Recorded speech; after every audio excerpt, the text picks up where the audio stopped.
गुरु नानक साहब महाराज ਸਮੇਰ ਪਰਬਤ ਦੇ ਉੱਪਰ ਸਿੱਧਾਂ ਦੇ ਨਾਲ ਵਿਚਾਰ ਚਰਚਾ ਕਰਨ ਵਾਸਤੇ ਜਾਂਦੇ ਹੈ।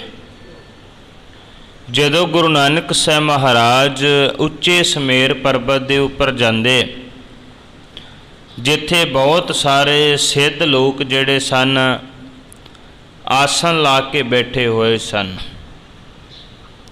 ਪਹਿਲਾਂ ਤੇ ਗੋਰਖਨਾਥ ਵਰਗਿਆਂ ਨੇ ਯਤਨ ਕੀਤਾ ਵੀ ਗੁਰੂ ਨਾਨਕ ਸਾਹਿਬ ਮਹਾਰਾਜ ਸਾਡੇ ਤੱਕ ਨਾ ਪਹੁੰਚ ਸਕਣ।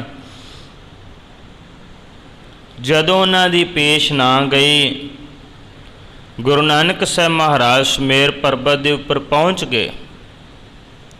ਫਿਰ ਉਹਨਾਂ ਗੁਰੂ ਨਾਨਕ ਸਾਹਿਬ ਮਹਾਰਾਜ ਦੇ ਨਾਲ ਚਰਚਾ ਕਰਨੀ ਸ਼ੁਰੂ ਕੀਤੀ।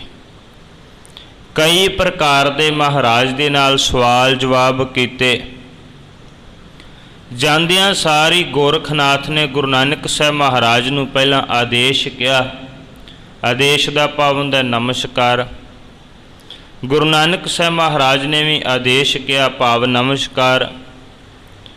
ਗੋਰਖਨਾਥ ਨੇ ਆਪਣੇ ਚੇਲੇ ਭਰਥਰੀ ਨੂੰ ਕਿਹਾ ਵੀ ਜਾਓ ਜਾ ਕੇ ਗੁਰੂ ਨਾਨਕ ਸਾਹਿਬ ਮਹਾਰਾਜ ਵਾਸਤੇ ਪਿਆਲਾ ਲੈ ਕੇ ਆਓ। ਭਰਥਰ ਜੋਗੀ ਗਿਆ, ਗੁਰੂ ਨਾਨਕ ਸਾਹਿਬ ਮਹਾਰਾਜ ਵਾਸਤੇ ਪਿਆਲਾ ਭਰ ਕੇ ਲੈ ਕੇ ਆਇਆ। ਮਹਾਰਾਜ ਕਹਿੰਦੇ ਇਹ ਕੀ ਹੈ? ਭਰਥਰ ਕਹਿਣ ਲੱਗਿਆ ਜੀ ਇਹ ਇੱਕ ਐਸਾ ਪਿਆਲਾ ਹੈ ਜਿਹਨੂੰ ਪੀਣ ਦੇ ਨਾਲ ਮਨੁੱਖ ਦੀ ਸੁਰਤ ਜਿਹੜੀ ਹੈ ਨਾ ਉਹ ਟਿਕ ਜਾਂਦੀ ਹੈ, ਚੌਥੇ ਪਦ ਵਿੱਚ ਪਹੁੰਚ ਜਾਂਦੀ ਹੈ। ਸਤਿਗੁਰੂ ਕਹਿਣ ਲੱਗੇ, ਕਹਿੰਦੇ ਪਿਆਲਾ ਜੋ ਤੁਸੀਂ ਤਿਆਰ ਕੀਤਾ ਇਹ ਤਿਆਰ ਕਿਵੇਂ ਹੁੰਦਾ ਹੈ? ਭਰਥਰ ਜੋਗੀ ਕਹਿਣ ਲੱਗਿਆ, ਕਹਿੰਦਾ ਮਹਾਰਾਜ ਇਹ ਧਰਤੀ ਦੇ ਉੱਪਰ ਤਿਆਰ ਹੁੰਦਾ ਹੈ। ਗੁੜ ਦੇ ਨਾਲ ਅੱਗ ਦੇ ਉੱਪਰ ਰੱਖ ਕੇ ਕਈ ਤਰ੍ਹਾਂ ਦੇ ਕੰਮ ਜਿਹੜੇ ਕਰਨ ਤੋਂ ਬਾਅਦ ਇਹ ਤੱਤ ਰੂਪ ਵਿੱਚ ਨਿਕਲਦਾ ਹੈ। ਇਹਦੇ ਨਾਲ ਫਿਰ ਜਿਹੜਾ ਹੈ ਨਾ ਉਹ ਦੁਨੀਆ ਦੇ ਦੁੱਖ ਰੋਗ ਸਾਰਾ ਕੁਝ ਭੁੱਲ ਜਾਂਦਾ ਹੈ। ਮਹਾਰਾਜ ਨੇ ਫਿਰ ਉੱਥੇ ਪਾਵਨ ਉਪਦੇਸ਼ ਬਖਸ਼ਿਸ਼ ਕੀਤਾ। ਸਤਿਗੁਰੂ ਕਹਿਣ ਲੱਗੇ ਆਹ ਜੋ ਪਿਆਲੇ ਤੁਸੀਂ ਪੀਂਦੇ ਹੋ ਤੇ ਕਹਿੰਦੇ ਹੋ ਕਿ ਇਹਦੇ ਨਾਲ ਮਨ ਟਿਕ ਜਾਂਦਾ ਹੈ। ਸਤਿਗੁਰੂ ਕਹਿਣ ਲੱਗੇ ਇਹ ਤੇ ਬੰਦੇ ਦੀ ਮੱਤ ਨੂੰ ਭ੍ਰਿਸ਼ਟ ਕਰ ਦਿੰਦੇ ਆ। ਆਹ ਇੱਕ ਐਸਾ ਨਾਮ ਦਾ ਪਿਆਲਾ ਮੈਂ ਦੱਸਦਾ ਹਾਂ ਜੋ ਸਤਿਗੁਰੂ ਨੇ ਉੱਥੇ ਉਪਦੇਸ਼ ਦਿੱਤਾ। ਗੁੜ ਕਰ ਗਿਆਨ ਧਿਆਨ ਕਰ ਧਾਵੈ ਕਰ ਕਰਨੀ ਕਸ ਪਾਈਐ ਭਾਠੀ ਭਵਨ ਪ੍ਰੇਮ ਕਾ ਪੋਚਾ ਇਤਰਸ ਅਮਿਓ ਚਵਾਈਏ। ਬਾਬਾ ਮਨ ਮਤਵਾਰੋ ਨਾਮ ਰਸ ਪੀਵੈ ਸਹਿਜ ਰੰਗ ਰਚ ਰਹਿਆ। ਸਤਿਗੁਰੂ ਕਹਿਣ ਲੱਗੇ ਆਹ ਜਿਹੜੇ ਬਾਹਰ ਦੇ ਤੁਹਾਡੇ ਪਿਆਲੇ ਕਿਸੇ ਕੰਮ ਦੇ ਨਹੀਂ। ਉਸ ਤੋਂ ਬਾਅਦ ਫਿਰ ਬਾਰ-ਬਾਰ ਸਿੱਧਾਂ ਨੇ ਗੁਰੂ ਨਾਨਕ ਸਾਹਿਬ ਮਹਾਰਾਜ ਦੇ ਨਾਲ ਚਰਚਾ ਕਰਨੀ ਆਰੰਭ ਕੀਤੀ। ਸਤਿਗੁਰੂ ਨੂੰ ਕਹਿਣ ਲੱਗੇ ਕਿ ਤੁਸੀਂ ਤੇ ਗ੍ਰਸਤੀ ਹੋ। ਮਹਾਰਾਜ ਨੇ ਉਹਨਾਂ ਨੂੰ ਉਪਦੇਸ਼ ਦਿੱਤਾ। ਕਹਿਣ ਲੱਗੇ ਤੁਸੀਂ ਸੰਨਿਆਸੀ ਬਣੇ ਫਿਰਦੇ ਹੋ। ਆਹ ਘਰ ਪਰਿਵਾਰ ਛੱਡ ਕੇ ਸੰਨਿਆਸੀ ਨਹੀਂ ਬਣਿਆ ਜਾ ਸਕਦਾ। ਅਸਲ ਵਿੱਚ ਸੰਸਾਰ ਵਿੱਚ ਰਹਿੰਦਿਆਂ ਹੋਇਆਂ ਇਹ ਜਿਹੜੀ ਸੁਰਤ ਹੈ ਇਹਨੂੰ ਸ਼ਬਦ ਦੇ ਵਿੱਚ ਜੋੜ ਕੇ ਰੱਖਣਾ ਇਹ ਸਭ ਤੋਂ ਵੱਡਾ ਮਾਨਵਤਾ ਦਾ ਮਨੁੱਖਤਾ ਦਾ ਸਭ ਤੋਂ ਵੱਡਾ ਕੰਮ ਹੈ, ਸਭ ਤੋਂ ਵੱਡਾ ਕਾਰਜ ਹੈ। ਉਸ ਤੋਂ ਬਾਅਦ ਜਿਵੇਂ ਜਿਵੇਂ ਉਹ ਜਿਹੜੇ ਸਿੱਧ ਸਨ ਗੁਰੂ ਨਾਨਕ ਸਾਹਿਬ ਮਹਾਰਾਜ ਨੂੰ ਸਵਾਲ ਕਰਦੇ ਜਾ ਰਹੇ ਸਨ, ਉਵੇਂ ਉਵੇਂ ਗੁਰੂ ਨਾਨਕ ਸਾਹਿਬ ਮਹਾਰਾਜ ਉਹਨਾਂ ਸਵਾਲਾਂ ਦਾ ਜਵਾਬ ਦਿੰਦੇ ਜਾ ਰਹੇ ਸਨ। ਜਿਹੜਾ ਜਿਹੜਾ ਸਿੱਧ ਜਿਹੜਾ ਸਵਾਲ ਲੈ ਕੇ ਆਉਂਦਾ ਏ ਗੁਰੂ ਨਾਨਕ ਸਾਹਿਬ ਮਹਾਰਾਜ ਦਾ ਜਵਾਬ ਸੁਣ ਕੇ ਤੇ ਹਾਰ ਜਾਂਦਾ ਏ। ਫਿਰ ਗੁਰੂ ਨਾਨਕ ਸਾਹਿਬ ਮਹਾਰਾਜ ਨੂੰ ਝੁਕ ਜਾਂਦਾ ਏ ਤੇ ਪਿੱਛੇ ਹੋ ਕੇ ਬੈਠ ਜਾਂਦਾ ਏ। ਫਿਰ ਅਗਲਾ ਸਿੱਧ ਆਉਂਦਾ ਏ, ਫਿਰ ਸਵਾਲ ਕਰਦਾ ਏ, ਗੁਰੂ ਨਾਨਕ ਸਾਹਿਬ ਮਹਾਰਾਜ ਕੋਲੋਂ ਹਾਰ ਜਾਂਦਾ ਏ। ਫਿਰ ਪਿੱਛੇ ਜਾ ਕੇ ਜਿਹੜਾ ਨਾ ਇੱਦਾਂ ਬੈਠ ਜਾਂਦਾ ਹੈ। ਗੁਰੂ ਨਾਨਕ ਸਾਹਿਬ ਮਹਾਰਾਜ ਜੀ ਤੇ ਉਹ ਸਿੱਧ ਜਿਹੜੇ ਸਨ ਜਿਨ੍ਹਾਂ ਦੇ ਨਾਲ ਲੰਮੀ ਵਿਚਾਰ ਚਰਚਾ ਹੋਈ, ਭਾਵੇਂ ਕਿ ਗੁਰੂ ਨਾਨਕ ਸਾਹਿਬ ਮਹਾਰਾਜ ਨੇ ਉਹ ਸਾਰੇ ਸਵਾਲਾਂ ਨੂੰ ਇੱਕ ਥਾਂ 'ਤੇ ਰੂਪਮਾਨ ਕਰਦੇ ਹੋਏ ਬਾਣੀ ਵੀ ਲਿਖੀ ਜਿਹਨੂੰ ਆਪਾਂ ਸਿੱਧ ਗੋਸ਼ਟ ਬਾਣੀ ਕਹਿੰਦੇ ਹਾਂ। ਉਸ ਸਮੇਰ ਪਰਬਤ ਦੇ ਉੱਪਰ ਹੋਰ ਕੀ ਕੁਝ ਹੁੰਦਾ ਹੈ ਉਹਦੇ ਬਾਰੇ ਕਵੀ ਸੰਤੋਖ ਸਿੰਘ ਜੀ ਅੱਜ ਦੇ ਇਸ ਪ੍ਰਸੰਗ ਦੇ ਰਾਹੀਂ ਦਰਸਾ ਰਹੇ ਹਨ। ਲੜੀਵਾਰ ਇਤਿਹਾਸ ਦੀ ਵਿਚਾਰ ਨਾਲ ਜੁੜਨ ਦਾ ਯਤਨ ਕਰੀਏ। ਇਸ ਲਈ ਆਪ ਸੰਗਤ ਰਸਨਾ ਤੋਂ ਉਚਾਰਨ ਕਰਿਓ। ਸਾਰੇ ਆਖਿਓ ਜੀ ਸਤਨਾਮ ਵਾਹਿਗੁਰੂ ਸਾਹਿਬ ਜੀ। ਸੁਨ ਕੈ ਸਿਧ ਤੂਸ਼ਨ ਭਏ, ਬੋਲੇ ਬੋਲ ਨ ਕੋਇ। ਚਰਚਾ ਮੈਂ ਹਾਰਤ ਨਹੀਂ, ਸਮਝ ਪੈ ਮਨ ਸੋਏ। ਗੁਰੂ ਨਾਨਕ ਸਾਹਿਬ ਮਹਾਰਾਜ ਦੇ ਬੋਲ ਸੁਣਦੇ ਆ, ਉਹ ਸਿੱਧ ਹਾਰ ਜਾਂਦੇ ਐ, ਖਾਮੋਸ਼ ਹੋ ਜਾਂਦੇ, ਚੁੱਪ ਕਰਕੇ ਬੈਠ ਜਾਂਦੇ। ਅੱਗੋਂ ਕੋਈ ਗੱਲ ਨਹੀਂ ਸੋਚਦੀ ਵੀ ਹੁਣ ਸਤਿਗੁਰੂ ਦੇ ਅੱਗੇ ਕੀ ਬੋਲਿਆ ਜਾਏ। ਇੱਦਾਂ ਕਰਕੇ ਉਹ ਜਿਹੜੇ ਸਿੱਧ ਸਨ ਬਾਰ-ਬਾਰ ਗੁਰੂ ਨਾਨਕ ਸਾਹਿਬ ਮਹਾਰਾਜ ਦੇ ਸਾਹਮਣੇ ਚਰਚਾ ਦੇ ਵਿੱਚ ਹਾਰਦੇ ਪਏ ਸਨ। ਜੀ ਅਗਿਓ ਤੁਮ ਨਾਥ, ਮਗਨ ਧਿਆਨ ਮੈਂ ਤਪ ਰਹੇ। ਜਿਹੜੇ ਵੱਡੇ ਸਿੱਧ ਸਨ, ਜਿਨ੍ਹਾਂ ਦੇ ਵਿੱਚੋਂ ਨਾਮਵਰ ਵੱਡੇ ਸਿੱਧ ਸੀ, ਉਹ ਆਪਣਾ ਧਿਆਨ ਲਾ ਕੇ ਮਗਨ ਹੋ ਕੇ ਅਜੇ ਬੈਠੇ ਹੋਏ ਸਨ। ਬੋਲੇ ਤਿਨ ਕੇ ਸਾਥ, ਸ੍ਰੀ ਗੁਰੂ ਮੋਦ ਵਡਾਈ ਕੇ। ਕਈ ਸਿੱਧ ਗੁਰੂ ਨਾਨਕ ਸਾਹਿਬ ਮਹਾਰਾਜ ਨਾਲ ਆਣ ਕੇ ਬਚਨ ਬਿਲਾਸ ਕਰਦੇ। ਜਦੋਂ ਹਾਰ ਜਾਂਦੇ ਸਤਿਗੁਰੂ ਦੇ ਚਰਨਾਂ ਤੇ ਨਮਸਕਾਰ ਕਰਦੇ ਤੇ ਖੁਸ਼ੀ ਦੇ ਨਾਲ ਪਿੱਛੇ ਹਟ ਜਾਂਦੇ ਸਨ। ਆਸਨ ਕੇ ਲਾਏ ਬੈਸੇ ਆਸਨਾਰ ਦੇ ਕੇ ਵੀਰ, ਐਸੇ ਘੁਗਨਾਥ ਸੰਗ ਬੋਲੇ ਹੈ ਸੁਨਾਈ ਕੇ। ਹੁਣ ਉਹਨਾਂ ਸਿੱਧਾਂ ਦੇ ਵਿੱਚੋਂ ਇੱਕ ਦਾ ਨਾਂ ਹੈ ਘੁਗਨਾਥ। ਗੁਰੂ ਨਾਨਕ ਸਾਹਿਬ ਮਹਾਰਾਜ ਦੇ ਸਾਹਮਣੇ ਆਉਂਦਾ ਹੈ, ਆਣ ਕੇ ਹੁਣ ਸਤਿਗੁਰੂ ਨੂੰ ਸਵਾਲ ਕਰਦਾ ਹੈ। ਕੀ ਸਵਾਲ ਕਰਦਾ ਹੈ? ਕਹਿਣ ਲੱਗੇ ਤੁਸੀਂ ਆ ਇੱਦਾਂ ਹੀ ਬੈਠੇ ਹੋਏ ਹੋ, ਇਹ ਦੱਸੋ ਵੀ ਤੁਹਾਡੇ ਮਨ ਵਿੱਚ ਤ੍ਰਿਸ਼ਨਾ ਹੈਗੀ ਹੈ? ਤ੍ਰਿਸ਼ਨਾ ਦਾ ਭਾਵ ਹੁੰਦਾ ਕਿਸੇ ਚੀਜ਼ ਨੂੰ ਪ੍ਰਾਪਤ ਕਰਨ ਦੀ ਲਾਲਸਾ, ਵੀ ਇਹ ਵੀ ਪ੍ਰਾਪਤ ਹੋ ਜੇ। ਬੰਦਾ ਕਹਿੰਦਾ ਇਹ ਵੀ ਮਿਲ ਜੇ, ਇਹ ਵੀ ਮਿਲ ਜੇ, ਸਾਰਾ ਕੁਝ ਦੁਨੀਆ ਦਾ ਮੇਰੇ ਕੋਲ ਹੀ ਹੋਵੇ, ਇਹਨੂੰ ਤ੍ਰਿਸ਼ਨਾ ਕਿਹਾ ਜਾਂਦਾ ਹੈ। ਕੋਈ ਮਨ ਦੀ ਇੱਛਾ। ਸਤਿਗੁਰੂ ਗੁਰੂ ਨਾਨਕ ਸਾਹਿਬ ਮਹਾਰਾਜ ਨੂੰ ਆਣ ਕੇ ਪੁੱਛਦਾ ਵੀ ਤੁਸੀਂ ਬੈਠੇ ਹੋ, ਤੁਹਾਡੇ ਮਨ ਵਿੱਚ ਕੋਈ ਤ੍ਰਿਸ਼ਨਾ ਹੈ, ਕੁਝ ਪ੍ਰਾਪਤ ਕਰਨ ਦੀ ਇੱਛਾ ਹੈ? ਮੋਨ ਕੈਸੇ ਸਾਦੀ ਕੌਣ, ਮੜ ਕੀ ਅਰਾਦੀ ਤੁਮ। ਉਤਰਨ ਕੇ ਉਸਨ ਮਨ ਕੀ ਉਠਾਈ ਕੈ। ਫਿਰ ਕਹਿਣ ਲੱਗਿਆ, ਕਹਿੰਦਾ ਇਹ ਦੱਸੋ ਵੀ ਤੁਸੀਂ ਕਿਹੜਾ ਮਤ ਧਾਰਨ ਕੀਤਾ ਹੈ, ਤੁਹਾਡਾ ਮਤ ਕਿਹੜਾ ਹੈ, ਮਜ਼ਹਬ ਕਿਹੜਾ ਹੈ, ਤੁਹਾਡਾ ਧਰਮ ਕਿਹੜਾ ਹੈ, ਤੁਸੀਂ ਕਿਹੜੇ ਮਤ ਦੇ ਅਨੁਸਾਰ ਚੱਲਦੇ ਹੋ, ਕਿਹਨੂੰ ਤੁਸੀਂ ਅਰਾਧਿਆ ਹੈ, ਤੁਹਾਡੇ ਅੰਦਰ ਵਿਚਾਰ ਕੀ ਚੱਲਦੇ ਪਏ ਆ। ਇਸ ਗੱਲ ਦਾ ਜਵਾਬ ਜਿਹੜਾ ਨਾ ਉਹ ਤੁਸੀਂ ਮੈਨੂੰ ਦੇਣਾ ਕਰੋ। ਘੁੱਗੂਨਾਥ ਜਿਹੜਾ ਹੈ ਉਹ ਗੁਰੂ ਨਾਨਕ ਸਾਹਿਬ ਮਹਾਰਾਜ ਨੂੰ ਇੱਦਾਂ ਸਵਾਲ ਕਰ ਰਿਹਾ ਸੀ। ਆਛੋ ਲਾਗੇ ਦਰਸ਼ਨ ਮਰਮ ਨ ਜਾਣਿਓ ਜਾਏ, ਬੋਲੇ ਇਨ ਬਿਨ ਕੈਸੇ ਜਾਣੇ ਕਹੀ ਕੇ ਬੁਝਾਈ ਕੈ। ਕਹਿਣ ਲੱਗੇ ਵੀ ਗੱਲਬਾਤ ਕੀਤੇ ਤੋਂ ਬਿਨਾਂ ਕਿਵੇਂ ਸਮਝ ਆਏ ਵੀ ਤੁਹਾਡੇ ਅੰਦਰ ਕੀ ਹੈ, ਮੇਰੇ ਅੰਦਰ ਕੀ ਹੈ। ਕਈ ਵਾਰ ਸੰਸਾਰ ਦੇ ਅੰਦਰ ਬਹੁਤੀ ਵਾਰ ਇੱਦਾਂ ਹੀ ਹੁੰਦਾ ਹੈ, ਮਨੁੱਖ ਦੂਸਰੇ ਦੇ ਬਾਰੇ ਮਿੱਥ ਬਣਾ ਕੇ ਬੈਠ ਜਾਂਦਾ ਵੀ ਇੱਦਾਂ ਦਾ ਹੀ ਹੈ, ਲੱਗਦਾ ਚਿਹਰੇ ਤੋਂ ਹੀ ਲੱਗਦਾ ਬੜਾ ਮਾੜਾ ਜਿਹਾ। ਹੋ ਸਕਦਾ ਉਹਨੂੰ ਕਵਾਇਆ, ਉਹਦੇ ਨਾਲ ਬਚਨ ਕੀਤੇ ਆ, ਉਹਦੇ ਨਾਲ ਗੱਲ ਕੀਤੇ ਆ, ਪਤਾ ਲੱਗ ਜੇ ਵੀ ਨਹੀਂ ਇੱਦਾਂ ਨਹੀਂ ਹੈ, ਅੰਦਰ ਕੁਛ ਹੋਰ ਹੈ, ਕੋਈ ਚੰਗੇ ਸੁਭਾਅ ਵਾਲਾ ਵੀ ਹੋ ਸਕਦਾ। ਉਹ ਸਿੱਧ ਕਹਿੰਦਾ ਗੁਰੂ ਨਾਨਕ ਸਾਹਿਬ ਮਹਾਰਾਜ ਨੂੰ ਵੀ ਕੋਈ ਗੱਲ ਕਰੋ, ਚਰਚਾ ਕਰੋ, ਇੱਦਾਂ ਕਿਵੇਂ ਪਤਾ ਲੱਗੇ ਇੱਕ ਦੂਸਰੇ ਦੇ ਬਾਰੇ, ਕਿਵੇਂ ਸਮਝ ਆ ਸਕਦੀ ਹੈ। ਗੁਰੂ ਨਾਨਕ ਸੁਬਚਨ ਬਿਲਾਸਨੀ ਕੇ, ਜਾਨ ਅਵਤਾਰ ਵਿਦੇ ਬਹੁਰ ਗਵਾਈ ਕੈ। ਗੁਰੂ ਨਾਨਕ ਸਾਹਿਬ ਮਹਾਰਾਜ ਆਪਣੇ ਮੁਖਾਰਬਿੰਦ ਤੋਂ ਬੋਲਦੇ ਹੈ। ਜਦੋਂ ਸਤਿਗੁਰੂ ਪ੍ਰਸੰਨਤਾ ਦੇ ਨਾਲ ਬੋਲਦੇ ਹੈ, ਸੁੰਦਰ ਬਚਨ ਉਚਾਰਨ ਕਰਦੇ ਹੈ, ਤੇ ਬਚਨ ਸੁਣ ਕੇ ਇਉਂ ਲੱਗਦਾ ਜਿਵੇਂ ਸਤਿਗੁਰੂ ਗੁਰੂ ਨਾਨਕ ਸਾਹਿਬ ਅਵਤਾਰੀ ਪੁਰਸ਼ ਹੋਣ। ਸਿੱਧਨਾਥ ਜਤੀ ਕੋ ਨਾਮ ਨਾ ਕਰਾਲੋ ਜਗ, ਊਚ ਨੀਚ ਪਦ ਤਜ ਸਿੰਧੀ ਕੋ ਬਜਾਏ ਹੈ। ਗੁਰੂ ਨਾਨਕ ਸਾਹਿਬ ਮਹਾਰਾਜ ਉਸ ਸਿੱਧ ਦੇ ਸਵਾਲ ਦਾ ਜਵਾਬ ਦਿੰਦੇ ਹੈ। ਮਹਾਰਾਜ ਕਹਿੰਦੇ ਨੇ, ਨਾ ਤੇ ਮੈਂ ਕੋਈ ਨਾਮ ਰਖਾਇਆ ਹੈ। ਨਾਮ ਰਖਾਉਣ ਦਾ ਭਾਵ ਹੁੰਦਾ ਵੱਡਾ ਨਾਮ ਰਖਾ ਲੈਣਾ, ਜਿਵੇਂ ਸਿੱਧਾਂ ਨੇ ਆਪਣੇ ਵੱਡੇ ਵੱਡੇ ਨਾਮ ਰੱਖੇ ਹੋਏ ਸਨ। ਸਤਿਗੁਰੂ ਕਹਿਣ ਲੱਗੇ ਕਿ ਨਾ ਤੇ ਮੈਂ ਕੋਈ ਨਾਮ ਰਖਾਇਆ ਹੈ, ਨਾ ਮੈਂ ਸੰਸਾਰ ਦੇ ਕੋਲੋਂ ਕੋਈ ਪੂਜਾ ਕਰਾਉਣੀ ਹੈ, ਨਾ ਮੈਨੂੰ ਕਿਸੇ ਪਦਵੀ ਦਾ ਕੋਈ ਲਾਲਚ ਹੈ। ਇਹ ਸਾਰਾ ਕੁਝ ਮੈਂ ਆਪਣੇ ਮਨ ਦੇ ਵਿੱਚੋਂ ਤਿਆਗ ਦਿੱਤਾ ਹੈ। ਪਿੰਡ ਨਾ ਦਿਖਾਵੇ, ਪਿੰਡ ਨਾ ਦਿਖਾਓ, ਮਨ ਮਾਨ ਕੋ ਵਧਾਓ, ਦੁੱਖ ਸੁੱਖ ਕੋ ਮਟਾਵੇ, ਦੈਤ ਮਨ ਤੇ ਭੁਲਾਈ ਕੈ। ਗੁਰੂ ਨਾਨਕ ਸਾਹਿਬ ਮਹਾਰਾਜ ਕਹਿਣ ਲੱਗੇ, ਨਾ ਮੈਂ ਪਖੰਡ ਵਿਖਾ ਵਿਖਾ ਕੇ ਲੋਕਾਂ ਨੂੰ ਲੁੱਟਦਾ। ਅਸਲ ਦੁਨੀਆ ਨੂੰ ਪਖੰਡ ਕਰ ਕਰਕੇ ਜਿਹੜਾ ਉਹ ਲੁੱਟਿਆ ਜਾਂਦਾ ਹੈ। ਮਹਾਰਾਜ ਗੁਰੂ ਨਾਨਕ ਸਾਹਿਬ ਜੀ ਨੇ ਪਾਵਨ ਬਾਣੀ ਵਿੱਚ ਕਿਹਾ। ਸਤਿਗੁਰੂ ਕਹਿਣ ਲੱਗੇ, ਕਹਿੰਦੇ ਅੱਖੀਂ ਤਾਂ ਮੀਟੈ ਨਾਕ ਪਕੜੈ ਠੱਗਣ ਕੋ ਸੰਸਾਰ। ਕਾਹਦੇ ਵਾਸਤੇ ਹੁੰਦਾ? ਸੰਸਾਰ ਨੂੰ ਠੱਗਣ ਵਾਸਤੇ। ਸਤਿਗੁਰੂ ਕਹਿਣ ਲੱਗੇ, ਨਾ ਤੇ ਮੈਂ ਕੋਈ ਪਖੰਡ ਕਰਦਾ ਦੁਨੀਆ ਨੂੰ ਲੁੱਟਣ ਵਾਸਤੇ, ਨਾ ਮੇਰੇ ਅੰਦਰ ਕੋਈ ਘਮੰਡ ਹੈ, ਭਾਵ ਹੰਕਾਰ ਵੀ ਕੋਈ ਨਹੀਂ। ਸੁੱਖ ਤੇ ਦੁੱਖ ਨੂੰ ਮੈਂ ਦੂਰ ਕਰ ਛੱਡਿਆ ਏ। ਇਹ ਸਾਰਾ ਕੁਝ ਮੇਰੇ ਅੰਦਰ ਜਿਹੜਾ ਉਹ ਪ੍ਰਭਾਵ ਨਹੀਂ ਪਾਉਂਦਾ, ਨਾ ਮੇਰੇ ਅੰਦਰ ਕੋਈ ਦਵੈਤ ਭਾਵਨਾ ਹੈ। ਇਹ ਸਾਰਾ ਕੁਝ ਮੈਂ ਜਿਹੜਾ ਛੱਡ ਦਿੱਤਾ ਹੈ, ਤਿਆਗ ਦਿੱਤਾ ਹੈ। ਉਸਤਤ ਨਿੰਦਾ ਤਜ ਹੋਏ ਕੇ ਚਿੰਤ ਨਿਤ, ਗੁਰੂ ਨਾ ਕਹਾਏ ਕਿ ਨਾ ਚੋਲਾ ਪਾਇ ਲਾਏ ਕੈ।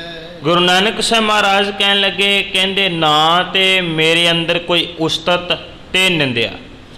ਉਸਤਤ ਕਰ ਜਾਵੇ ਤਾਂ ਵੀ ਮੈਂ ਉੱਦਾਂ ਦਾ, ਕੋਈ ਨਿੰਦਿਆ ਕਰ ਜੇ ਤਾਂ ਵੀ ਉੱਦਾਂ ਦਾ। ਮਨੁੱਖ ਦਾ ਸੁਭਾਅ ਹੈ, ਉਸਤਤ ਕਰੇ ਤੇ ਬੰਦਾ ਫੁੱਲ ਜਾਂਦਾ ਹੈ, ਨਿੰਦਿਆ ਕਰੇ ਤੇ ਗੁੱਸੇ ਵਿੱਚ ਆ ਜਾਂਦਾ ਵੀ ਮੈਨੂੰ ਕੋਈ ਗੱਲ ਕਰਕੇ ਜਾਵੇ ਕਿੱਥੇ। ਗੁਰੂ ਨਾਨਕ ਸਾਹਿਬ ਮਹਾਰਾਜ ਕਹਿੰਦੇ ਉਸਤਤ ਨਿੰਦਿਆ ਮੈਂ ਛੱਡ ਦਿੱਤੀ ਹੈ, ਬੇਫਿਕਰੀ ਦੇ ਵਿੱਚ ਮੈਂ ਰਹਿਣਾ ਹਾਂ। ਮੈਨੂੰ ਇਹ ਵੀ ਲਾਲਸਾ ਨਹੀਂ ਵੀ ਲੋਕ ਮੇਰੇ ਚੇਲੇ ਬਣ ਬਣ ਕੇ ਮੇਰੇ ਪੈਰਾਂ ਨੂੰ ਛੂਹਣ।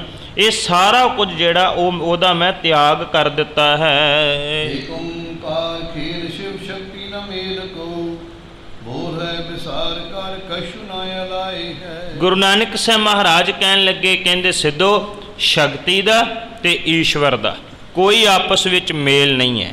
ਇਹ ਸੰਸਾਰ ਸ਼ਕਤੀ ਹੈ, ਸੰਸਾਰ ਮਾਇਆ ਹੈ। ਅਕਾਲ ਪੁਰਖ ਵਾਹਿਗੁਰੂ ਨੇ ਸੰਸਾਰ ਦੀ ਭਾਵੇਂ ਰਚਨਾ ਕੀਤੀ ਹੈ, ਪਰ ਮਨੁੱਖ ਇਸ ਸ਼ਕਤੀ ਦੇ ਵਿੱਚ, ਸੰਸਾਰ ਦੇ ਵਿੱਚ ਖੁਆਰ ਹੋ ਗਿਆ, ਆਣ ਕੇ ਇਹਦੇ ਵਿੱਚ ਲੱਗ ਗਿਆ। ਇਹਨੂੰ ਚੇਤਾ ਹੀ ਭੁੱਲ ਜਾਂਦਾ ਰੱਬ ਦੇ ਬਾਰੇ, ਪਰਮਾਤਮਾ ਦੇ ਬਾਰੇ ਜਿਹਨੇ ਪੈਦਾ ਕੀਤਾ ਹੈ। ਸਤਿਗੁਰੂ ਕਹਿਣ ਲੱਗੇ, ਸਿੱਧ ਲੋਗੋ ਮੈਂ ਪਰਮਾਤਮਾ ਨੂੰ ਛੱਡ ਕੇ ਇਹ ਸੰਸਾਰ ਮਾਇਆ ਸ਼ਕਤੀ ਦੇ ਪਿੱਛੇ ਨਹੀਂ ਲੱਗਦਾ ਹਾਂ। ਉੱਠੇ ਤਾਪ ਧਾਰੇ ਕਰ ਚਰਨ ਲਗਾਏ ਮਿਲੇ, ਹਿਰਦੇ ਹਰ ਖਾਈ ਦਹੂ ਬਹੁ ਸੁਖ ਪਾਈ ਕੈ। ਜਿਹੜੇ ਜਿਹੜੇ ਸਿੱਧ ਨੇ ਸਤਿਗੁਰੂ ਦੇ ਇਹ ਪਾਵਨ ਬਚਨ ਸੁਣੇ, ਮਨ ਅੰਦਰ ਬਹੁਤ ਜ਼ਿਆਦਾ ਪ੍ਰਸੰਨਤਾ ਹੋਈ, ਖੁਸ਼ੀ ਹੋਈ। ਉਹਨਾਂ ਨੇ ਗੁਰੂ ਨਾਨਕ ਸਾਹਿਬ ਮਹਾਰਾਜ ਦੇ ਚਰਨਾਂ ਦੇ ਉੱਪਰ ਹੱਥ ਲਾਏ ਤੇ ਪਿੱਛੇ ਹੋ ਕੇ ਜਿਹੜਾ ਉਹ ਬੈਠ ਜਾਂਦੇ, ਉਹਨਾਂ ਨੂੰ ਸੁੱਖ ਮਿਲ ਜਾਂਦਾ ਹੈ। ਐਸੇ ਪੁਨ ਨਾਨਕ ਜੀ ਨਾਗਰੇ ਉਜਾਗਰ ਜੋ, ਬੋਲੇ ਚੰਬਨਾਥ ਸੰਗ ਮੁਖ ਮੁਸਕਾਈ ਕੇ। ਇਦਾਂ ਕਰਕੇ ਗੁਰੂ ਨਾਨਕ ਸਾਹਿਬ ਮਹਾਰਾਜ ਦੀ ਮਹਾਨਤਾ ਵੱਧਦੀ ਪਈ ਸੀ। ਜਿਉਂ-ਜਿਉਂ ਸਿੱਧ ਜਿਹੜੇ ਸਨ ਹਾਰ ਰਹੇ ਸਨ, ਗੁਰੂ ਨਾਨਕ ਸਾਹਿਬ ਦੇ ਚਰਨਾਂ ਦੇ ਉੱਪਰ ਨਮਸਕਾਰ ਕਰ ਰਹੇ ਸਨ, ਔਰ ਸਤਿਗੁਰੂ ਦੀ ਸਿਆਣਪ ਉਜਾਗਰ ਹੋ ਰਹੀ ਸੀ। ਮਹਾਰਾਜ ਦਾ ਪ੍ਰਤਾਪ ਉਹਨਾਂ ਸਿੱਧਾਂ ਦੇ ਵਿੱਚ ਵੱਧ ਰਿਹਾ ਸੀ। ਇਦਾਂ ਕਰਕੇ ਫਿਰ ਦੋ ਸਿੱਧ ਜਿਹੜੇ ਸਨ ਉਹ ਗੁਰੂ ਨਾਨਕ ਸਾਹਿਬ ਮਹਾਰਾਜ ਦੇ ਕੋਲ ਆਉਂਦੇ ਹਨ। ਕੌਣ ਰਹੇ ਰਹੇ ਕੌਣ ਮਤਾ ਤੁਮ ਕਹੇ ਨਿਜ, ਤੁਸ਼ਨ ਮਟਾਏ ਭੇਦ ਦੀਜੀਏ ਜਨਾਏ ਕੈ। ਉਹਨਾਂ ਨੇ ਆਉਂਦਿਆਂ ਸਾਰ ਗੁਰੂ ਨਾਨਕ ਸਾਹਿਬ ਮਹਾਰਾਜ ਦੇ ਸਾਹਮਣੇ ਸਵਾਲ ਕੀਤਾ ਹੈ। ਕੀ ਸਵਾਲ ਕੀਤਾ ਹੈ? ਮਹਾਰਾਜ ਨੂੰ ਕਹਿੰਦੇ ਆਪ ਕਿੱਥੇ ਰਹਿੰਦੇ ਹੋ, ਤੁਸੀਂ ਕਿੱਥੇ ਰਹਿੰਦੇ ਹੋ? ਮਹਾਰਾਜ ਨੂੰ ਕਹਿੰਦੇ ਵੀ ਤੁਹਾਡਾ ਮਤ ਕਿਹੜਾ ਹੈ? ਫਿਰ ਸਤਿਗੁਰੂ ਨੂੰ ਕਹਿੰਦੇ ਵੀ ਇਹ ਗੱਲ ਦਾ ਭੇਦ ਤੁਸੀਂ ਜਿਹੜਾ ਹੈ ਨਾ ਉਹ ਸਾਨੂੰ ਸਮਝਾ ਦੇਣਾ ਕਰੋ। ਸਿੱਧ ਸਭ ਬੋਲਿਆ ਪਏ ਅਨ ਬੋਲੇ ਮਨ, ਮਰਮ ਨ ਜਨ ਜਾਏ ਤੱਕ ਭਾਖਿਓ ਸੁਨਾਈ ਕੈ। ਕਹਿੰਦੇ ਇਸ ਗੱਲ ਦਾ ਤੁਸੀਂ ਜਵਾਬ ਦੇਵੋਗੇ, ਆਪਣੀ ਚੁੱਪੀ ਨੂੰ ਤੋੜੋ, ਸਾਡੇ ਨਾਲ ਬੋਲੋ ਤਾਂ ਕਿ ਸਾਨੂੰ ਤੁਹਾਡੇ ਅੰਦਰਲੇ ਗੱਲ ਦੀ ਜਿਹੜੀ ਹੈ ਨਾ ਉਹ ਸਮਝ ਆ ਸਕੇ, ਤੁਹਾਡੇ ਅੰਦਰਲੇ ਗੱਲ ਦਾ ਸਾਨੂੰ ਭੇਦ ਆ ਸਕੇ। ਇਹ ਗੱਲ ਸੁਣਨ ਤੋਂ ਬਾਅਦ ਗੁਰੂ ਨਾਨਕ ਸਾਹਿਬ ਮਹਾਰਾਜ ਬੋਲਦੇ ਹਨ, ਬੋਲੇ ਬੋਲ ਹਾਰ ਕੋ ਤੋਲੇ ਤੋਲ ਹਾਰ, ਜੋ ਖਿਲ ਖਿਲ ਹਾਰ ਨਹੀਂ ਹਮੇ ਕਛ ਕਾਜ ਹੈ। ਗੁਰੂ ਨਾਨਕ ਸਾਹਿਬ ਮਹਾਰਾਜ ਦੇ ਸਾਹਮਣੇ ਫਿਰ ਬੋਲਦੇ ਹੈ। ਚੰਬਾਨਾਥ ਹੁੰਦਾ, ਉਹਨੇ ਹੋਰ ਅਗਲੀ ਗੱਲ ਕਹੀ ਮਹਾਰਾਜ ਨੂੰ। ਕਹਿਣ ਲੱਗਿਆ, ਕਹਿੰਦਾ ਜੀ ਬੋਲਣ ਵਾਲਾ ਬੰਦਾ ਤੇ ਬੋਲਦਾ ਹੈ, ਜਿਹੜਾ ਬੰਦਾ ਤੋਲਦਾ ਹੈ, ਜਿਹਦੇ ਕੋਲ ਤੋਲ ਦਾ ਕੰਮ ਹੈ, ਉਹ ਤੋਲ ਕੇ ਕਿਸੇ ਨੂੰ ਕੋਈ ਚੀਜ਼ ਦਿੰਦਾ ਹੈ। ਕਹਿਣ ਲੱਗਿਆ ਮਹਾਰਾਜ, ਕਹਿੰਦਾ ਜਿਹੜਾ ਖੇਡਦਾ ਹੋਵੇ, ਖੇਡਣ ਦਾ ਜਿਹਦਾ ਕੰਮ ਹੋਵੇ, ਉਹ ਇਦਾਂ ਕਰਕੇ ਖੇਡਦਾ ਹੈ। ਤੇ ਕਹਿੰਦਾ ਇਹ ਸਾਰੀ ਸ੍ਰਿਸ਼ਟੀ ਪਰਮਾਤਮਾ ਦੀ ਰਚੀ ਹੋਈ ਇੱਕ ਖੇਡ ਹੈ। ਇਹਦੇ ਵਿੱਚ ਬੋਲਣ ਵਾਲੇ ਵੀ ਹੈ, ਇਹਦੇ ਵਿੱਚ ਤੋਲਣ ਵਾਲੇ ਵੀ, ਇਹਦੇ ਵਿੱਚ ਖੇਡਣ ਵਾਲੇ ਵੀ, ਸਾਰਾ ਪਰਮਾਤਮਾ ਦਾ ਹੀ ਰਚਿਆ ਹੋਇਆ ਹੈ। ਗਾਵੇ ਗਾਨ ਹਾਰੇ ਅਟਕਾਵੇ ਅਟਕਾਨ ਹਾਰ, ਜਾਵੇ ਜਾਨ ਹਾਰ ਪੁਨ ਭਾਜ ਹਾਰ ਭਾਜ ਹੈ। ਇਦਾਂ ਕਰਕੇ ਗੁਰੂ ਨਾਨਕ ਸਾਹਿਬ ਮਹਾਰਾਜ ਨੂੰ ਕਹਿੰਦਾ ਵੀ ਜਿਹੜੇ ਰੋਕਣ ਵਾਲੇ ਹੈ ਉਹ ਆਪਣੇ ਮਨ ਨੂੰ ਰੋਕ ਕੇ ਰੱਖਦੇ ਹੈ, ਜਿਹੜੇ ਇਦਾਂ ਚਰਚਾ ਦੇ ਵਿੱਚ ਉਹ ਭੱਜਣ ਵਾਲੇ ਹੁੰਦੇ ਆ ਮਹਾਰਾਜ, ਉਹ ਭੱਜ ਜਾਂਦੇ ਹੈ। ਕਈ ਪ੍ਰਕਾਰ ਦੀਆਂ ਦਲੀਲਾਂ ਦਲੂਲਾਂ ਦੇ ਕੇ ਗੁਰੂ ਨਾਨਕ ਸਾਹਿਬ ਮਹਾਰਾਜ ਦੇ ਸਾਹਮਣੇ ਜਿਹੜਾ ਇਦਾਂ ਕਰਕੇ ਜਿਹੜਾ ਏ ਉਹ ਚੰਬਾਨਾਥ ਗੁਰੂ ਨਾਨਕ ਸਾਹਿਬ ਮਹਾਰਾਜ ਨਾਲ ਚਰਚਾ ਕਰਦਾ ਹੈ। ਹਾਂਜੀ ਹਾਂਜੀ ਬੋਲੋ। ਗੋਪੀ ਚੰਦ ਘੁਗੂਨਾਥ ਚੰਬਾਨਾਥ ਮੰਗਲ ਤੇ ਹਿਰਦੇ ਮੈਂ ਆਨੰਦ ਭਏ ਭਰਤਰੀ ਆਰਸੇ। ਗੁਰੂ ਨਾਨਕ ਸਾਹਿਬ ਮਹਾਰਾਜ ਦੇ ਬਚਨ ਸੁਣ ਸੁਣ ਕੇ ਕੁਝ ਸਿੱਧ ਜਿਹੜੇ ਸਨ ਗੁਰੂ ਨਾਨਕ ਸਾਹਿਬ ਮਹਾਰਾਜ ਦੇ ਚਰਨਾਂ ਤੇ ਡਿੱਗ ਚੁੱਕੇ ਸਨ, ਭਾਵ ਸਿੱਖ ਬਣ ਚੁੱਕੇ ਸਨ। ਉਹਨਾਂ ਦੇ ਵਿੱਚੋਂ ਕਵੀ ਸੰਤੋਖ ਸਿੰਘ ਹੋਣਾ ਨੇ ਜ਼ਿਕਰ ਕੀਤਾ, ਕਹਿੰਦੇ ਗੋਪੀ ਚੰਦ ਗੁਰੂ ਨਾਨਕ ਸਾਹਿਬ ਮਹਾਰਾਜ ਦਾ ਸਿੱਖ ਬਣ ਚੁੱਕਾ ਸੀ, ਘੁੱਗੂਨਾਥ ਗੁਰੂ ਨਾਨਕ ਸਾਹਿਬ ਮਹਾਰਾਜ ਦਾ ਸਿੱਖ ਬਣ ਚੁੱਕਾ ਸੀ, ਫਿਰ ਚੰਬਾਨਾਥ, ਭਰਥਰੀ, ਮੰਗਲ, ਇਹ ਸਾਰੇ ਜਿਹੜੇ ਸਨ ਗੁਰੂ ਨਾਨਕ ਸਾਹਿਬ ਮਹਾਰਾਜ ਦੇ ਨਾਲ ਸਹਿਮਤ ਹੋ ਕੇ ਗੁਰੂ ਨਾਨਕ ਸਾਹਿਬ ਮਹਾਰਾਜ ਦੇ ਨਾਲ ਜਾ ਕੇ ਰਲ ਗਏ ਸਨ। ਆਪ ਬੰਦ ਕਹੇ ਤੁਮ ਈਸ਼ਰ ਮਕੰਦ ਹੋ ਜੀ, ਤਰਾ ਹੈ ਨਿਰੰਜਨ ਸਰੂਪ ਪਰਮਾਦ ਸੇ। ਹੱਥ ਜੋੜ ਕੇ ਗੁਰੂ ਨਾਨਕ ਸਾਹਿਬ ਮਹਾਰਾਜ ਨੂੰ ਕਹਿੰਦੇ ਤੁਸੀਂ ਤੇ ਮੁਕਤੀ ਦੇਣ ਵਾਲੇ ਹੋ, ਅਵਤਾਰੀ ਪੁਰਸ਼ ਹੋ, ਤੁਸੀਂ ਸੰਸਾਰ ਦੇ ਉੱਪਰ ਆਣ ਕੇ ਸੰਸਾਰ ਦੇ ਲੋਕਾਂ ਦਾ ਕਲਿਆਣ ਕਰਨ ਵਾਸਤੇ ਇਹ ਸਰੀਰ ਧਾਰਨ ਕੀਤਾ ਹੈ। ਕੀਨੋ ਹੈ ਨਿਹਾਲ ਹਮੇ ਦੀਨੇ ਉਦਦਾਰਿਆਨ, ਪਾਈ ਬਿਨ ਸਸੀ ਗਤ ਤੁਮਰੇ ਪ੍ਰਸਾਦ ਸੇ। ਫਿਰ ਗੁਰੂ ਨਾਨਕ ਸਾਹਿਬ ਮਹਾਰਾਜ ਨੂੰ ਬੇਨਤੀ ਕਰਕੇ ਕਹਿੰਦੇ ਮਹਾਰਾਜ ਆਪ ਜੀ ਨੇ ਆਪਣੇ ਪਾਵਨ ਦਰਸ਼ਨ ਦੇ ਕੇ ਸਾਨੂੰ ਨਿਹਾਲ ਕੀਤਾ ਹੋਇਆ ਹੈ, ਆਪ ਜੀ ਨੇ ਸਾਡੇ ਸਾਰੇ ਮਨਾਂ ਦੇ ਜਿਹੜੇ ਸ਼ੰਕੇ ਹਨ ਉਹਨਾਂ ਸ਼ੰਕਿਆਂ ਨੂੰ ਵੀ ਦੂਰ ਕਰ ਦਿੱਤਾ ਹੈ। ਹਾਂਜੀ। ਕੇਤੇ ਹਰਕਤ ਪਏ ਕੇਤੇ ਹੀ ਸਮਾਨ ਰਹੇ, ਕੋ ਰਿਸ ਖਾਏ ਬੈਨ ਬਹੁ ਕ੍ਰੋਧ ਕੋ ਉਚਾਰਿਆ। ਫਿਰ ਇਦਾਂ ਕਰਕੇ ਕਈ ਸਿੱਧ ਜਿਹੜੇ ਸਨ ਖੁਸ਼ ਹੋ ਰਹੇ ਸੀ, ਕਈ ਸਿੱਧ ਜਿਹੜੇ ਸਨ ਖਮੋਸ਼ ਹੋ ਚੁੱਕੇ ਐ, ਚੁੱਪ ਹੋ ਚੁੱਕੇ ਐ, ਕਈ ਗੁੱਸਾ ਖਾ ਕੇ ਅੰਦਰੋਂ ਅੰਦਰੀ ਰਿੱਝਦੇ ਪਏ ਸਨ ਕਿ ਗੁਰੂ ਨਾਨਕ ਸਾਹਿਬ ਮਹਾਰਾਜ ਦੇ ਸਾਹਮਣੇ ਕਿਸੇ ਪ੍ਰਕਾਰ ਦੀ ਕੋਈ ਪੇਸ਼ ਨਹੀਂ ਜਾ ਰਹੀ। ਦੇਖੇ ਤੇਰੀ ਕਲਾ ਤੂੰ ਤੇ ਬੋਲਤ ਹੈ ਬੋਲੇ ਉੱਚੇ, ਐਸੇ ਕਹੇ ਕਲਾ ਆਪ ਆਪਣੀ ਦਿਖਾਰੀਆ। ਫਿਰ ਕਈ ਸਿੱਧ ਆਏ ਗੁਰੂ ਨਾਨਕ ਸਾਹਿਬ ਮਹਾਰਾਜ ਦੇ ਸਾਹਮਣੇ, ਕਹਿਣ ਲੱਗੇ ਕਿ ਗੱਲਾਂ ਤੇ ਹਰ ਕੋਈ ਕਰ ਲੈਂਦਾ, ਤੁਸੀਂ ਵੀ ਹੋ ਸਕਦਾ ਚਾਰ ਗੱਲਾਂ ਕਿਤੇੋਂ ਸਿੱਖ ਲੀਆਂ ਹੋਣ, ਗੱਲਾਂ ਨੂੰ ਛੱਡੋ, ਕੋਈ ਸ਼ਕਤੀ ਵਿਖਾਓ, ਕੋਈ ਤਾਕਤ ਵਿਖਾਓ, ਸਾਨੂੰ ਪਤਾ ਲੱਗੇ ਵੀ ਤੁਹਾਡੇ ਵਿੱਚ ਕਲਾ ਕਿੰਨੀ ਕੁ ਹੈ, ਤਾਕਤ ਕਿੰਨੀ ਹੈ। ਗੁਰੂ ਨਾਨਕ ਸਾਹਿਬ ਮਹਾਰਾਜ ਨੂੰ ਤਾਕਤਾਂ ਵਿਖਾਉਣ ਵਾਸਤੇ ਆਖਦੇ ਹਨ। ਗੋਪੀ ਚੰਦ ਕਹੇ ਸੁਨ ਮੰਗਲ ਮਹਾਨ ਜੋਗੀ, ਕਰੇ ਬਾਦ ਮੰਦ ਮਤ ਭੇਦ ਨਾ ਵਿਚਾਰਿਆ। ਜਿਹੜੇ ਸਿੱਧ ਗੁਰੂ ਨਾਨਕ ਸਾਹਿਬ ਦੇ ਸਿੱਖ ਬਣ ਚੁੱਕੇ ਸਨ ਉਹ ਸਿੱਧ ਆਪਸ ਵਿੱਚ ਗੱਲਾਂ ਕਰਦੇ ਐ ਤੇ ਇੱਕ ਦੂਸਰੇ ਨੂੰ ਕਹਿੰਦੇ ਐ, ਕਹਿੰਦੇ ਦੇਖੋ ਇਹ ਸਿੱਧ ਜਿਹੜੇ ਹੈ ਨਾ ਇਹ ਫਜ਼ੂਲ ਹੀ ਗੁਰੂ ਨਾਨਕ ਸਾਹਿਬ ਮਹਾਰਾਜ ਨਾਲ ਝਗੜਾ ਕਰੀ ਜਾ ਰਹੇ ਨੇ, ਇਹ ਗੁਰੂ ਨਾਨਕ ਸਾਹਿਬ ਮਹਾਰਾਜ ਦੀ ਮਹਾਨਤਾ ਨੂੰ ਅਜੇ ਤੱਕ ਜਾਣ ਨਹੀਂ ਸਕੇ।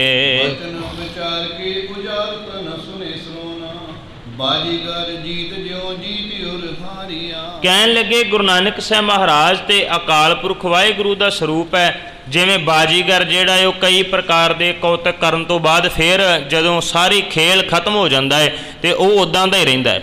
ਗੁਰੂ ਨਾਨਕ ਸਾਹਿਬ ਮਹਾਰਾਜ ਨੂੰ ਕਹਿੰਦੇ ਵੀ ਅਕਾਲ ਪੁਰਖ ਵਾਹਿਗੁਰੂ ਨੇ ਸ੍ਰਿਸ਼ਟੀ ਨੂੰ ਸਿਰਜਿਆ, ਇਹ ਸਾਰਾ ਕੌਤਕ ਹੈ ਤੇ ਉਹ ਇੱਕ ਜਿਹੜਾ ਸਮਾਪਤੀ ਦੇ ਉੱਪਰ ਇਕੱਲਾ ਪ੍ਰਮਾਤਮਾ ਹੀ ਹੋਵੇਗਾ। ਇੱਦਾਂ ਕਰਕੇ ਉਹ ਸਿੱਧ ਜਿਹੜੇ ਸਨ ਗੁਰੂ ਨਾਨਕ ਸਾਹਿਬ ਮਹਾਰਾਜ ਦੇ ਕੁਝ ਪੱਖ ਦੇ ਵਿੱਚ, ਕੁਝ ਇੱਦਾਂ ਕਰਕੇ ਸਾਹਮਣੇ ਅਜੇ ਵੀ ਚਰਚਾ ਕਰਨ ਵਾਸਤੇ ਤਿਆਰ ਸਨ। ਬੋਲ ਤੋ ਜਿਹੜਾ ਮੈਂ ਇਨ ਕਿਨ ਲਗੂ ਸੋ ਹਾਰ ਕੇ ਤਬਿਦ ਨਹੀਂ, ਲਜਤ ਹੈ ਹਟੇ ਸਭ ਮਾਨ ਤੇ ਵਿਸਾਰੀਐ। ਇੱਦਾਂ ਕਰਕੇ ਫਿਰ ਕਈ ਸਿੱਧ ਜਿਹੜੇ ਸਨ ਛੋਟੇ ਮੋਟੇ ਕਈ ਤਰੀਕੇ ਵਰਤਦੇ ਸਨ ਗੁਰੂ ਨਾਨਕ ਸਾਹਿਬ ਮਹਾਰਾਜ ਨੂੰ ਝੁਕਾਉਣ ਵਾਸਤੇ। ਜਦੋਂ ਨਾ ਕੋਈ ਗੱਲ ਬਣਦੀ ਫਿਰ ਸ਼ਰਮ ਦੇ ਨਾਲ ਫਿਰ ਪਿੱਛੇ ਹੋ ਕੇ ਬੈਠ ਜਾਂਦੇ ਸਨ। ਹਾਂਜੀ ਸਿੰਘੀ ਸਿੰਘੀ ਕੋ ਬਜਾਏ ਹਾਥਾ ਕੇ ਪਰਮਾਏ ਡੰਡਾ, ਸੋਜ ਸਭ ਆਪਣੀ ਆਕਾਸ਼ ਮੇ ਉਡਾਈਆ। ਫਿਰ ਸਿੱਧ ਜਿਹੜੇ ਸਨ ਇਕੱਠੇ ਹੋ ਕੇ ਆਏ ਗੁਰੂ ਨਾਨਕ ਸਾਹਿਬ ਮਹਾਰਾਜ ਦੇ ਸਾਹਮਣੇ। ਕਿਸ ਤਰੀਕੇ ਦੇ ਨਾਲ ਕਹਿੰਦੇ ਵੀ ਹੁਣ ਨਾ ਗੁਰੂ ਨਾਨਕ ਸਾਹਿਬ ਦੇ ਨਾਲ ਚਰਚਾ ਨਹੀਂ ਕਰਨੀ, ਹੁਣ ਉਹਨਾਂ ਨੂੰ ਤਾਕਤ ਵਿਖਾਉਂਦੇ, ਕੋਈ ਸ਼ਕਤੀ ਵਿਖਾਉਂਦੇ, ਵੇਖਦੇ ਹਾਂ ਸ਼ਕਤੀ ਦੇ ਨਾਲ ਨਾਨਕ ਨੂੰ ਕਿਵੇਂ ਝੁਕਾਇਆ ਜਾਂਦਾ ਹੈ। ਇੱਥੇ ਕਵੀ ਸੰਤੋਖ ਸਿੰਘ ਕਹਿੰਦੇ ਫਿਰ ਉਹਨਾਂ ਸਿੱਧਾਂ ਨੇ ਆਪਣੇ ਤੰਤਰ ਮੰਤਰ ਪੜ੍ਹਨੇ ਸ਼ੁਰੂ ਕੀਤੇ। ਉਹਨਾਂ ਦੇ ਨਾਲ ਉਹਨਾਂ ਦੇ ਕੋਲ ਜਿਹੜਾ ਸਮਾਨ ਸੀ ਸਿੱਧਾਂ ਦੇ ਕੋਲ, ਉਹਨਾਂ ਨੇ ਉਹ ਸਾਰਾ ਸਮਾਨ ਆਕਾਸ਼ ਦੇ ਵਿੱਚ ਡਾ ਦਿੱਤਾ। ਚਾਹੇ ਉਹ ਵਜਾਉਣ ਵਾਲਾ ਨਰਸਿੰਘਾ ਸਿੰਘੀ ਸੀ, ਚਾਹੇ ਉਹਨਾਂ ਦੇ ਹੱਥ 'ਚ ਫੜਿਆ ਡੰਡਾ ਸੀ, ਚਾਹੇ ਉਹਨਾਂ ਦੇ ਕੋਲ ਹੋਰ ਸਮੱਗਰੀ ਸੀ, ਉਹ ਸਾਰਾ ਕੁਝ ਉਹਨਾਂ ਨੇ ਹਵਾ ਦੇ ਵਿੱਚ ਇੱਦਾਂ ਕਰਕੇ ਉਡਾ ਦਿੱਤਾ ਹੈ। ਦੇਖਤ ਆਕਾਸ਼ ਪੈ ਨਵਕ ਕੋ ਲਾਈਆ। ਇਦਾਂ ਕਰਕੇ ਸਿੱਧ ਸਾਰਾ ਕੁਝ ਆਕਾਸ਼ 'ਚ ਉਡਾ ਕੇ ਬੜੇ ਖੁਸ਼ ਹੁੰਦੇ ਨੇ, ਗੁਰੂ ਨਾਨਕ ਸਾਹਿਬ ਮਹਾਰਾਜ ਦੇ ਕੋਲ ਆ ਜਾਂਦੇ।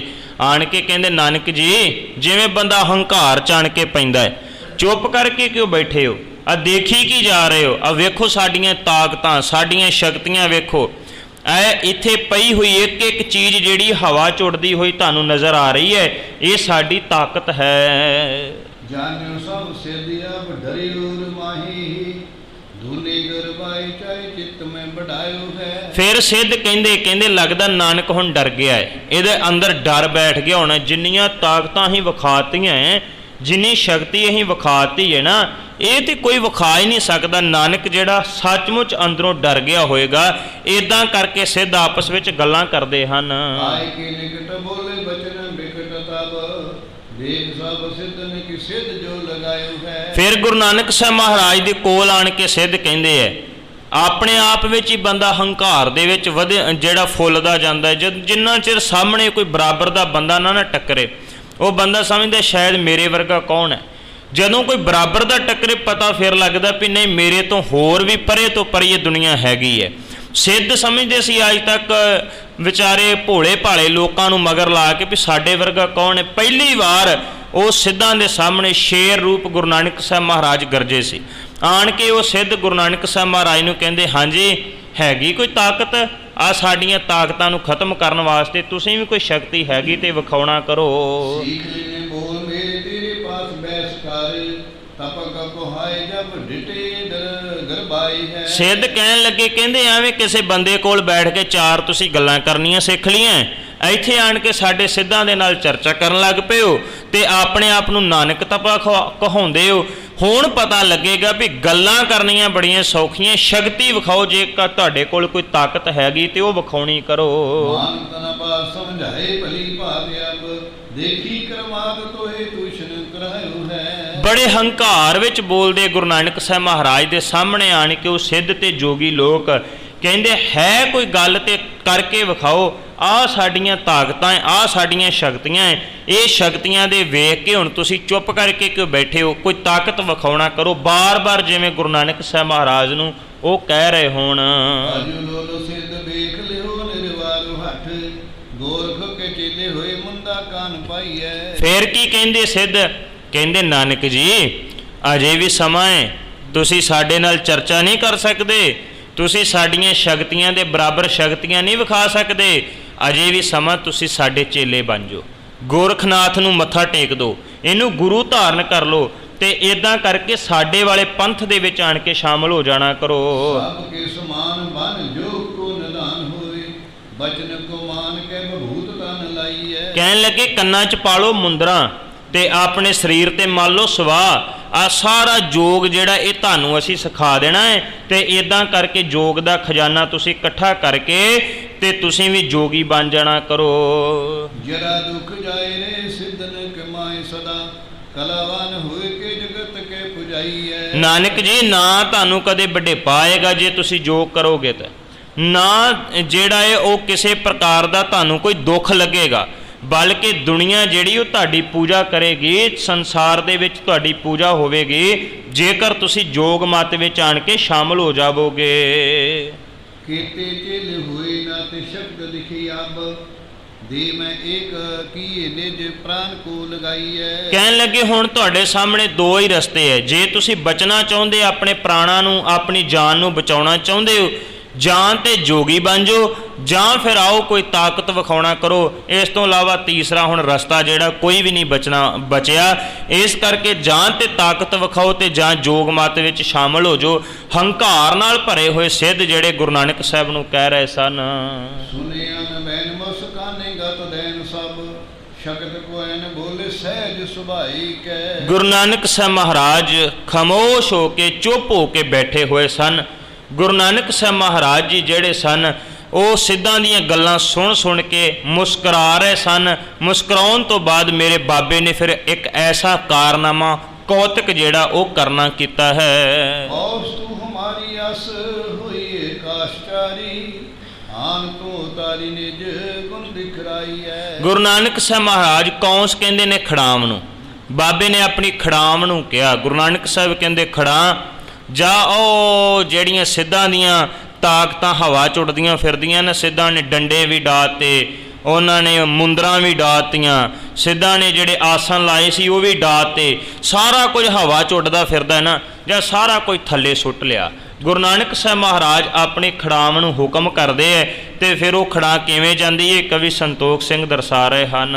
ਸੁਨੇ ਜਬ ਵਾਗ ਤਤਕਾਲ ਸਮਾਨ ਗਈ, ਸਿੱਧਨ ਕੀ ਸ਼ਕਤਾ ਸੁਦਈ ਬਿਰਲਾਈ ਕੈ। ਗੁਰੂ ਨਾਨਕ ਸਾਹਿਬ ਮਹਾਰਾਜ ਨੇ ਹੁਕਮ ਕੀਤਾ, ਖੜਾਮ ਸਤਿਗੁਰੂ ਦੇ ਚਰਨਾਂ ਦੇ ਵਿੱਚੋਂ ਉੱਡਦੀ ਹੈ, ਆਕਾਸ਼ ਵਾਲੇ ਪਾਸੇ ਨੂੰ ਚੜ੍ਹ ਜਾਂਦੀ ਹੈ ਤੇ ਉੱਪਰ ਜਾ ਕੇ ਫਿਰ ਜਿਹੜੇ ਸਿੱਧਾਂ ਦੇ ਉਹ ਛੱਡੇ ਹੋਏ ਤਾਕਤਾਂ ਸ਼ਕਤੀਆਂ ਡੰਡੇ ਜੋ ਕੁਝ ਉੱਡਦੇ ਫਿਰਦੇ ਸੀ ਉਹਨਾਂ ਦੇ ਜਾ ਕੇ ਮਗਰ ਪੈ ਜਾਂਦੀ ਹੈ।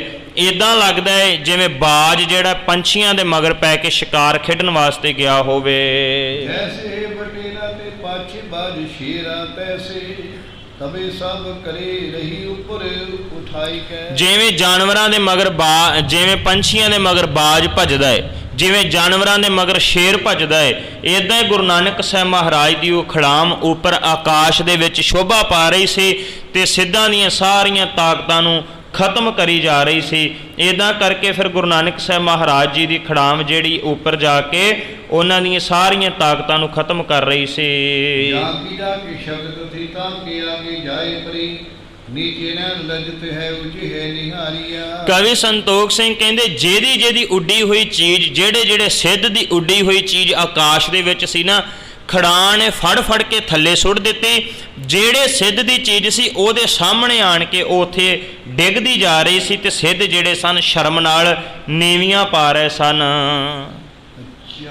ਰਾਰ ਮੈਂ ਪਰਜ ਹੋਈ ਸੂਰ ਨਾ ਲਜਾਏ ਜਾਤ, ਭੈ ਮੁਖ ਤੁਛਨ ਨਾ ਬੈਨ ਕੀ ਉਚਾਰੀਆ। ਐਵੇਂ ਲੱਗ ਰਿਹਾ ਸੀ ਜਿਵੇਂ ਆਕਾਸ਼ ਦੇ ਵਿੱਚ ਇੱਕ ਕੋਈ ਲੜਾਈ ਹੋ ਰਹੀ ਹੋਵੇ ਤੇ ਉਸ ਲੜਾਈ ਦੇ ਵਿੱਚ ਸਿੱਧ ਜਿਹੜੇ ਸਨ ਉਹ ਹਾਰ ਰਹੇ ਸਨ ਤੇ ਹਾਰਦੇ ਸਿੱਧ ਜਿਹੜੇ ਸਨ ਸ਼ਰਮ ਦੇ ਨਾਲ ਧੌਣਾ ਨੀਵੀਆਂ ਕਰਕੇ ਤੇ ਉੱਥੇ ਬੈਠੇ ਹੋਏ ਚੁੱਪ ਦੇ ਨਾਲ ਬੈਠ ਚੁੱਕੇ ਸਨ।